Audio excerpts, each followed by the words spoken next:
us for laparoscopy, this is just an example of something. It looks really simple. It doesn't look like much. This instrument is hundreds of dollars in my hand. And the entire kit that is required to actually work on somebody to do a procedure involves a multitude of these types of pieces of equipment. So just to kind of give you a real quick and simple version of what we do, laparoscopy involves using a scope or a laparoscope. So you have your patient who's asleep on a table. We make little teeny tiny incisions in their abdomen at various points depending upon where you want to look. So I want to look in the pelvis. A general surgeon might want to look up underneath your ribs to look at your gallbladder. So depending on where you want to look, that's the direction you're going to put your instruments in.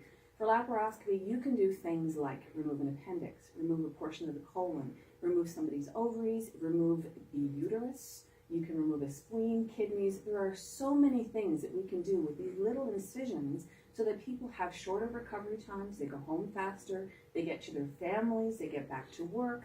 It's absolutely life-changing for people if you can do a procedure through the scope, which is what we always say, through the scope. So the little incision is made. We blow your belly up with gas. So you have this basically an air bubble that allows us to see through the bubble. So your abdominal wall gets lifted away from your organs.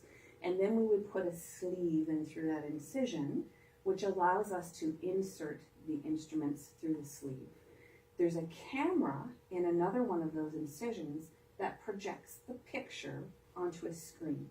So the camera shows us the screen, the picture, and the instruments. You can see the instruments as you're working from a distance. Everything gets projected onto a screen. So it's very complicated.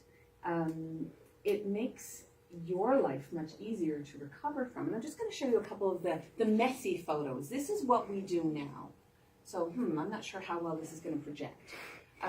So when we do this instrument has to be connected to a light source. It has to be connected to an electrical source. So if you think about what we might do is we might put an instrument that looks like this that's going to allow me to grab a blood vessel.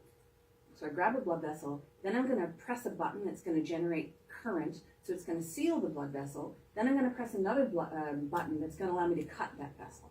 So all of these things require energy, light. There's a whole multitude of technology that's involved. And if you look at this, here's this pedal that I step on to get my current. It's connected to cables. Can you see this? Maybe the other one. On the other side, yeah. I think it's useful to illustrate to you better what we do. There you go. So these are the pedals that we would step on. The cables are all along the floor. These are the cables that go to the towers that will provide the light source, and these are all moved. So every time we move this instrument, we drag it across the room, and the same thing happens in every case. So not only do I have to worry about where I'm standing, because this is in my way, I have to worry about what I'm standing on. I have to worry about the nurse who has to drag the equipment around for me. The gas which we use to inflate your belly is CO2. That's in a canister. That we drag that into the room. It's not actually tubed in. So all of this equipment has to be moved every time we do this procedure.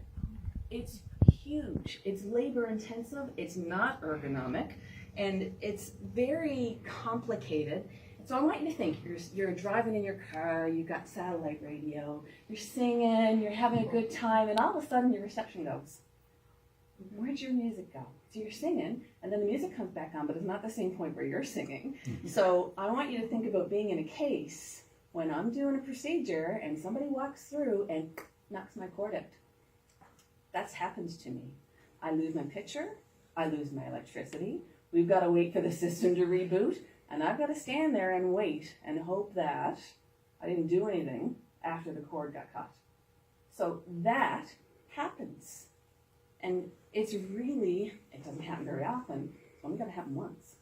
So the MIS suite, if we switch to our good pictures. These are blown out. Okay, so this is actually not us. This is another site.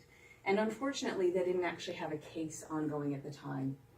But what you can see is now what we have is these are booms. And the boom comes out of the ceiling, and everything is in the one system. So what will happen is, instead of us dragging everything to the room, we swing the boom over. And the boom moves to where we need it to be. And all of the cords, which are now actually across, in our situation, across the patient, all the cords are actually where they need to be. This is all piped in, the CO2 is piped in, it comes in through the hospital system. It's much safer, it's smarter. These are the beautiful screens, instead of having to, because the screen that is actually rolled in on it's electrical and rolled in on another stand. These swing down from the ceiling. The lights are actually, there are cameras in the lights, so you can actually take pictures, you can see, you can project from the light to the what you need to see to a different screen. Anesthesia gets a better view of what we're doing too, which sometimes helps because they like to know what we're doing. So maybe we can go to another one. Yeah, so it's a bit messy too. I mean, obviously there have to be cords, but it's so much more compact. So I think that it was just a different way of trying to show you, you know, it's not just about being able to do laparoscopy. We do laparoscopy now. Sure we do, but we're going to do it better. So I'm just going to show you a little, Dr. Joy, who is our newest recruit for general surgery. He actually sent me this video of a case he was doing just this morning. This is extremely frustrating.